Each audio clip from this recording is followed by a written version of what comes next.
والصلاة والسلام على سيد الأشرف الأنبياء والمرسلين أما بعد فأعوذ بالله من الشيطان الرجيم بسم الله الرحمن الرحيم شهر رمضان الذي أنزل فيه القرآن هدى للناس وبينات من الهدى والفرقان فمن شهد منكم الشهر فليصم ومن كان مريضا أو على سفر فعدة من أيام أخر وقال الله تبارك وتعالى يا أيها الذين آمنوا كتب عليكم الصيام كما كتب على الذين من قبلكم لعلكم تتقون صدق الله العظيم. عن أبي هريرة رضي الله تعالى عنه قال قال رسول الله صلى الله عليه وسلم من صام رمضانا إيمانا واحتسابا غفر له ما تقدم من ذنبه ومن قام رمضان ایمان و احتسابا غفر له ما تقدم من ذنبه ومن قام ليلة القدر ایمان و احتسابا غفر له ما تقدم من ذنبه رواہ البخاری او کما قال علیہ الصلاۃ والسلام. معزز سامعین کرام و ناظرین کرام، السلام علیکم ورحمۃ اللہ وبرکاتہ. میں مفتی عبدالقدیر قاسمی امام و خطیب امام و خطیب مسجد معراج پینشن پورہ ہنگولی آپ کے درمیان حاضر خدمت ہے. رمضان کا مقدس مہینہ عنقریب ہمارے اوپر سایہ فگن ہونے والا ہے. جس طریقے سے اللہ کے نبی صلی اللہ علیہ وسلم نے شعبان کی آخری تاریخ میں جو خطبہ دیا ہے، کتب حدیث کے اندر وہ خطبہ بہت مشہور ہے، جس کے راوی حضرت سلمان فارسی رضی اللہ تعالی عنہ ہیں. اس خطبے کے اندر اللہ کے نبی صلی اللہ علیہ وسلم نے رمضان کے متعلق بہت قیمتی باتیں ارشاد فرمائی ہیں.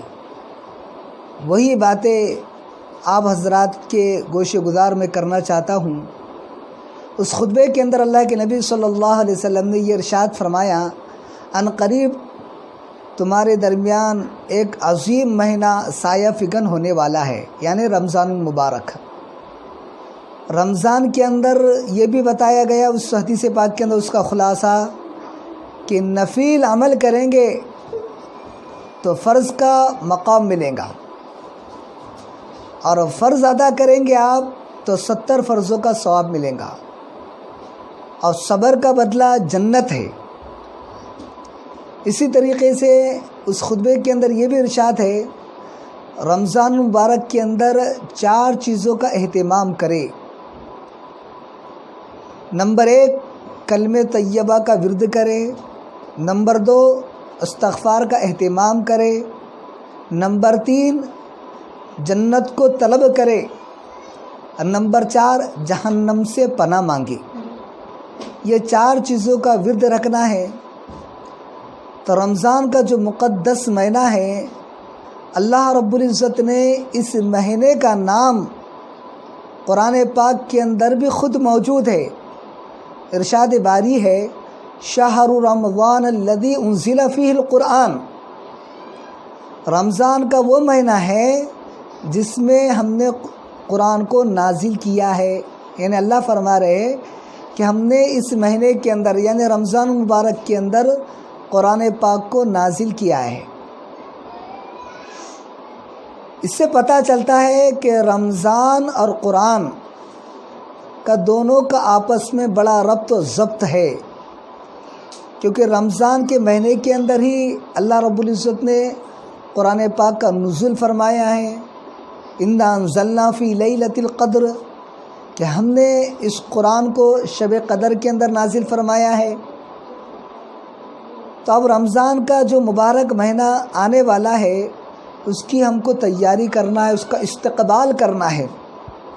اس کا استقبال یہ ہے کہ ہم جو ہے اولاً تو روزوں کا اہتمام کرے. جو حدیث پاک کے اندر بخاری شریف کی جو حدیث ہے، جس کے راوی حضرت ابو ہریرہ ہے، اللہ کے نبی صلی اللہ علیہ وسلم فرماتے ہیں کہ جو شخص ثواب کی امید رکھتے ہوئے رمضان کا روزہ رکھے تو اللہ تعالیٰ اس کے پچھلے گناہ معاف کر دیتے ہیں۔ اسی طریقے سے اسی حدیث کے اندر کہ جو بندہ رمضان کے اندر عبادتیں کرتا ہے تو اس کے پچھلے سال کے گناہ معاف ہو جاتے ہیں۔ اور تیسری چیز حدیث پاک کے اندر جو بتلائی گئی ہے کہ جو رمضان کی رات یعنی شب قدر کے اندر عبادت کرتا ہے تو اللہ تعالیٰ اس کے پچھلے گناہ معاف فرما دیتے ہیں۔ تو اب یہ بھی یاد رکھنا چاہیے کہ رمضان ہے اور لاک ڈاؤن بھی ہے۔ ہماری مساجد کے اندر جو حکومت کی طرف سے آنے کی اجازت ہے 4 سے 5 فرد ہی نماز پڑھ سکتے ہیں، لیکن نماز تو ہر حال میں پڑھنا ہے، نماز معاف نہیں ہے۔ اس کا مطلب یہ ہرگز نہیں ہے کہ آپ مساجد میں آپ کو آنے نہیں دیا جا رہا ہے تو آپ نماز چھوڑ دیں، ہرگز نہیں، بلکہ آپ اپنے گھر کے اندر رہتے ہوئے نمازیں ادا کریں۔ رمضان کا مقدس مہینہ ہے، اس کو ضائع نہ ہونے دے۔ لاک ڈاؤن کے بہانے سے ہم نہ رمضان کے روزے چھوڑے، نہ تراویح چھوڑے، نہ نمازیں چھوڑے۔ اور بہت آسان ہے، دین تو اتنا آسان ہے، حدیث پاک کے اندر ہے الدین یسرون، دین بہت آسان ہے۔ تو سب سے پہلے رمضان کے اندر ہم کو یہ سوچنا ہے کہ ہم روزے کیسے رکھیں۔ قرآن پاک کے اندر ارشاد ہے یا ایھا الذین آمنوا کتب علیکم الصیام کما کتب علی الذین من قبلکم لعلکم تتقون، اے ایمان والو تم پہ روزے فرض کیے گئے جیسے کہ پچھلی امتوں پہ روزے فرض تھے، لعلکم تتقون فرمایا گیا۔ روزے رکھنے کا مقصد یہ ہے کہ تاکہ تم پرہیزگار بن جاؤ، تاکہ تم متقی بن جاؤ، تاکہ تمہارے دلوں کے اندر اللہ کا ڈر، خوف الہی پیدا ہو جائے۔ یہ مقصد ہے روزے رکھنے کا۔ دوسری چیز، رمضان کے اندر عبادتیں کرنا ہے۔ عبادتوں کے اندر سب سے افضل عبادت، العبادت جو ہے نماز ہے۔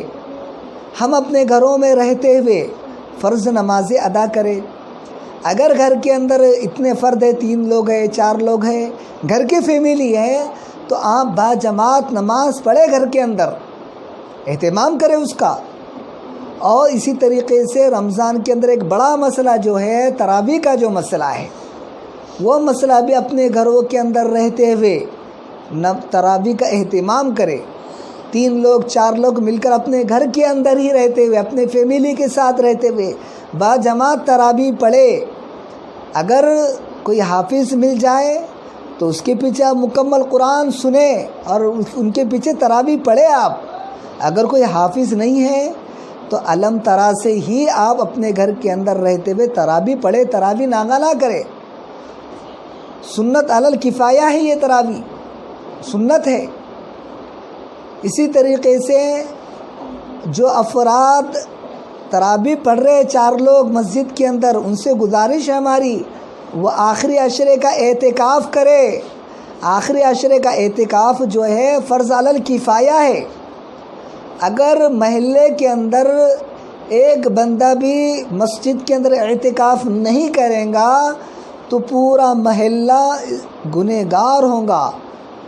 اس لیے گزارش ہے کہ اپنے مساجد کے اندر جو تراویح کا اہتمام کر رہے ہیں وہ بھی آخری عشرے کا اعتکاف کرے اپنے مسجدوں کے اندر۔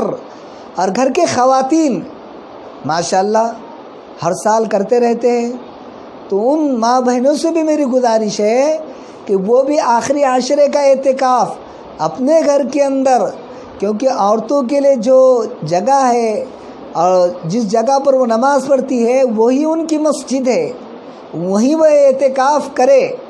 آخری عشرے کا اعتکاف مستورات بھی اپنے گھروں کے اندر رہتے ہوئے ضرور کرے، اور وہ بھی نمازوں کا، قرآن پاک کی تلاوت کا گھر میں رہتے ہوئے کرے۔ اور خصوصاً نوجوان دوستوں سے گزارش ہے، نوجوان دوستوں سے اور بزرگوں سے گزارش ہے کہ وہ گھر میں رہتے ہوئے اپنے گھر کو آباد کرے، قرآن کی تلاوت کے ذریعے، ذکر و اذکار کرتے ہوئے، اور اسی طریقے سے جتنا ہو سکے اپنے گھروں کے اندر رہتے ہوئے قرآن کو مکمل پڑھیں ہم، اس کے معنی، مفاہیم اور اس کے مطالب پہ غور کریں۔ اللہ نے ایک بہترین موقع ہم کو دیا ہے، رمضان کی آپ قدر کریں، اس کو ضائع نہ ہونے دے۔ رمضان کے معنی آتے لغت کے اندر جلانے کے۔ اگر کوئی بندہ رمضان کا صحیح استقبال کرے گا تو اللہ کے ذات سے قوی امید ہے اللہ رب العزت اس کے گناہوں کو جلا دیں گے، اس کی مغفرت فرما دیں گے، کیونکہ رمضان کے اندر 3 عشرے ہوتے ہیں۔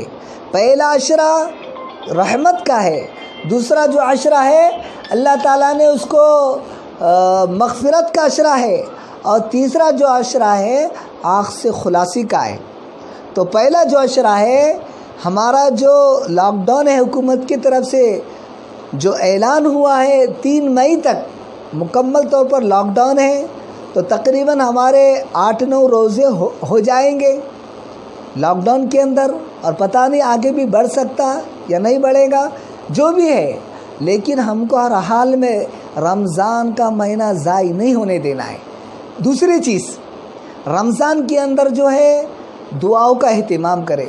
حدیث پاک کے اندر ہے کہ روزداروں کی دعا رد نہیں ہوتی ہے، اللہ تعالیٰ اس کی دعا کو ضرور قبول کرتے ہیں۔ تو رمضان کے اندر دعاؤں کا اہتمام کرے۔ دعا کرنے کے لیے مسجد کا ہونا ضروری نہیں ہے، دعاؤں کے لیے اثر تو دل کی تڑپ ہے، دل کی کڑن ہے ہماری۔ جہاں چاہے آپ اللہ سے اضطراری حالت میں اور جتنا ہم بے کسی کی حالت میں اللہ کو پکاریں گے، اللہ رب العزت ضرور بھی ضرور ہماری دعا کو قبول کرے گا۔ وَإِذَا سَأَلَكَ عِبَادِي أَنِّي فَإِنِّي قَرِيبٌ أُجِيبُ دَعْوَةَ الدَّاعِ إِذَا دَعَانِ فَلْيَسْتَجِيبُوا لِي۔ اس آیت پاک کے اندر بتلایا گیا کہ تم مجھ سے مانگو، میں تمہاری دعا کو ضرور قبول کروں گا۔ تو آج ہر انسان پریشان ہے، خصوصاً لاک ڈاؤن کی وجہ سے غریب طبقے کے لوگ وہ پریشان ہیں، چاہے وہ کسی بھی دھرم کا رہنے والا ہو، چاہے مسلم ہو، ہندو ہو، سکھ ہو، چاہے بدھ سماج کا ہو، انسان ہے۔ لاک ڈاؤن کی وجہ سے غریب طبقات بہت پریشان ہیں، ان کی امداد کیجیے آپ، ان کی مالی مدد کیجیے آپ۔ اور زکوٰۃ کا جو مسئلہ ہے وہ زکوٰۃ اور صدقہ واجبہ اپنے بھائیوں کے اندر تقسیم کرے، جو مسلمان بھائی ہے پریشان آلے اس کو تقسیم کرے۔ اسی طریقے سے ہدیات اور عطیات ہم کسی کو بھی، یعنی انسان کے ناطے ہم ہر فرد کو دے سکتے، چاہے مسلم ہو غیر مسلم ہو، جو پریشان نظر آ رہے ہیں آپ عطیات کے طور پر، ہدیات کے طور پر اپنی رقومات، اپنے پیسے ان لوگوں تک آپ پہنچا سکتے ہیں، چاہے اناج کی شکل میں ہو، چاہے روپے پیسے کی شکل میں ہو، آپ ضرور مدد کریں۔ آپ یہ موقع ہے آج، اللہ نے مالداروں سے اور اہل ثروت سے ہماری گزارش ہے، اللہ نے آپ کو مال دیا ہے، اللہ آپ کے مال کی حفاظت کرے گا اور آپ کے مال کو اللہ اور بڑھائیں گا۔ آپ زکوٰۃ نکالیں۔ آپ قرآن کا حکم ہے، قرآن نے بار بار اعلان کیا ہے اور بتلایا ہے کہ وَأَقِیمُوا الصَّلَاةَ وَآتُوا الزَّکَاۃَ، نماز قائم کرو، زکوٰۃ ادا کرو۔ زکوٰۃ کے بارے میں یہ بھی ارشاد ہے کہ زکوٰۃ نکالنے سے مال ہمارا پاک ہوتا ہے، مال کی حفاظت ہوتی ہے۔ اس لیے مالداروں سے ہماری گزارش ہے کہ وہ اپنے مال کی زکوٰۃ ضرور نکالے۔ 1,00,000 روپے پر 2,500 روپے ہے، 1000 روپے پر یعنی 100 روپے پر آپ کو 2.5 روپے دینا پڑے گا۔ اسی طریقے سے 1,00,000 روپے آپ کے پاس جمع ہے تو آپ پر 2,500 روپے آپ زکوٰۃ ضرور نکالیں، تو اس سے غریبوں کی مدد ہوں گی، جو پریشان آلے ان کی پریشانیاں دور ہوں گی اور اللہ آپ کے مال کو بڑھائے گا۔ لاک ڈاؤن کی حالت میں امت کے اندر آمدنی کا جو ذریعہ تھا، خصوصاً وہ لوگ جو آٹو چلانے والے ہیں، پنچر بنانے والے لوگ ہیں، روزی مزدوری کرتے تھے، کئی کام کاج کرتے تھے، آج مکمل طور پر وہ پریشان ہے، آج وہ مکمل طور پر وہ پریشان ہیں۔ تو ان سے گزارش ہے ہماری کہ وہ اللہ کے لیے مالدار لوگ وہ لوگوں کی آپ مدد کریں. اور ہمارا جو ماحول ہے زکوٰۃ نکالنے کا ماحول رمضان کے اندر ہے، اور ہونا بھی چاہیے کہ رمضان کے اندر ایک فرض ادا کریں گے 70 فرضوں کا ثواب ملیں گا. تو رمضان کے اندر ضرور بھی ضرور ہر وہ لوگوں کو بھی یاد کریں آپ جو غریب ہے. اولاً تو اپنے اعزاء اقربا رشتہ دار ہے ان لوگوں کی آپ مدد کریں زکوٰۃ کے ذریعے، پریشان حالے. دوسرے نمبر پر اپنے ارد گرد اپنے اڑوس پڑوس کے اندر جو غریب غربا ہے، بیوہ ہے، مسکین ہے، محتاج ہے، قلاش ہے اور مجبور ہے، جو کسی سے کہہ نہیں سکتے، ان کی آپ مدد کریں. اسی طریقے سے ہمارے دینی مدارس ہے وہ بھی، ان کی بھی آپ مدد کریں. سال بھر جو بچوں کو پڑھاتے ہیں اور تعلیمی نظام چلاتے ہیں، دینی مدارس اسلام کے قلعے ہیں، اس کی حفاظت کرنا ہر ایمان والے کی ذمہ ضروری ہے. اس کی حفاظت کریں آپ. اس کی حفاظت اپنے تعاون کے ذریعے کریں، اپنے صدقات و زکوٰۃ کے ذریعے دینی مدارس کا تعاون ضرور کریں آپ. تو اپنے مال کے اندر سے یہ حصہ ضرور نکالیں اور تراویح کا بھی اہتمام کریں. پھر آخر میں ہم آپ سے گزارش کرتے ہیں کہ رمضان کا آپ استقبال کریں. رمضان کے اندر روزوں کا اہتمام کریں. جس طریقے سے اس کا ثواب ہے وبال بھی ویسا ہے. جہاں ثواب ہے رمضان کے اندر، اگر رمضان کے اندر آپ گناہ کریں گے تو وبال بھی ویسا ہے. رمضان کے اندر جھوٹ سے بچے، غیبت سے بچے، فضول باتوں سے بچے. کہ ہم جتنا ہو سکے نیک کام، بھائی چارگی کا اور ہمدردی کا، خیر خواہی کا معاملہ کرے، اور جہاں تک ہو سکے سخاوت کا معاملہ کرے. اللہ نے جو کچھ دیا ہے سخی بنے ہم. اللہ کے نبی صلی اللہ علیہ وسلم سخی تھے ہمارے. اس لیے پھر ہماری گزارش ہے آپ تمام احباب سے، ناظرین سے، سامعین کرام سے گزارش ہے کہ رمضان کا مقدس مہینہ آنے والا ہے. آپ روزوں کے ذریعے اس کا استقبال کریں، نفل نمازوں کے ذریعے استقبال کریں، تہجد کا اہتمام کریں. اور دوسری خاص طور پر گزارش ہے کہ اس شہر کے مارے کے اندر، شہری کی یعنی شہر کے اندر بڑی غفلت سے ہم کام لیتے ہیں. صبح صادق کے بعد اگر آپ نے ایک گھٹ پانی پی لیے آپ کا روزہ نہیں ہوگا. صبح صادق سے پہلے اپنے سحری سے آپ فارغ ہو جائے. تو جو بھی آپ کو نظام الاوقات علماء کرام نے بنائے ہیں، ان قریب منظر عام پر وہ نظام الاوقات آپ کے گھروں تک پہنچائے جائیں گے. واٹس ایپ کے ذریعے ہو چاہے پمپلیٹ کے ذریعے ہو، وہ آپ کی خدمت میں پیش کیے جائیں گے. اس پر دیکھ کر آپ اپنے سحر کا وقت اور افطار کا وقت جو ہے، اور مساجد کے مائک سے بھی اعلانات ہوں گے. اور خدا نخواستہ کوئی مسجد کے اندر اگر لائٹ نہ ہونے کی وجہ سے کسی وقت میں یعنی اعلان نہ ہو، تو آپ وہ ٹائم ٹیبل کے اندر دیکھ کر اپنے سحر کا وقت اور اپنے افطار کا وقت متعین کریں، اور اس پر ہم پابند رہے کہ یہ جو وقت لکھا گیا ہے سحر کا اور افطار کا، اس پر ہم پورے مکمل طور پر عمل کریں گے اور اپنے روزے کو ضائع ہونے سے بچائیں گے اور دوسروں کو بھی اس کی ترغیب دیں گے. اس سے ہمارا معاشرہ صحیح نہج پر آئے گا. اور خاص طور پر آپ دعاؤں کا اہتمام کریں، پوری انسانیت کے لیے دعا کریں. جو وبا پھیلی ہے، جو بیماری پھیلے کرونا وائرس کے نام سے، یہ دعا، یہ مہلک مرض کے لیے، یہ مہلک بیماری کے لیے دعا کرے. عالم اسلام کے لیے دعا کرے اور پوری امت کے لیے دعا کرے اور پوری انسانیت کے لیے دعا کرے، پورے عالم کے لیے دعا کرے.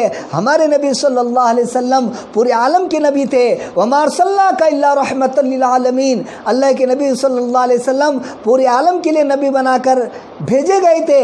ہم بھی عالم نبی کے عالمی امت ہے. ہم بھی پوری امت کے لیے، پوری انسانیت کے لیے دعا کرتے ہیں کہ اللہ رب العزت پوری انسانیت کی حفاظت فرمائے، اور جو بیماری مہلک بیماری پھیلی ہے اس سے ہر فرد کی حفاظت فرمائے. اور جو مسلمان اور جو ہمارے غیر ایمان والے بھائی پریشان ہیں، مسلم اور ہندو اور جو یعنی عیسائی ہو، چاہے بدھ سماج کے ہو، چاہے کرسچن ہو، جو پریشان ہے، اللہ ان کی پریشانی کو دور فرمائے.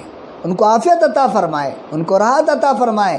ایسے ہم دعا کرتے ہیں اور لوگوں سے یہ درخواست کرتے ہیں اپنے گھروں میں رہتے ہوئے عبادت کا خوب اہتمام کرے۔ وآخر دعوانا الحمدللہ رب العالمین۔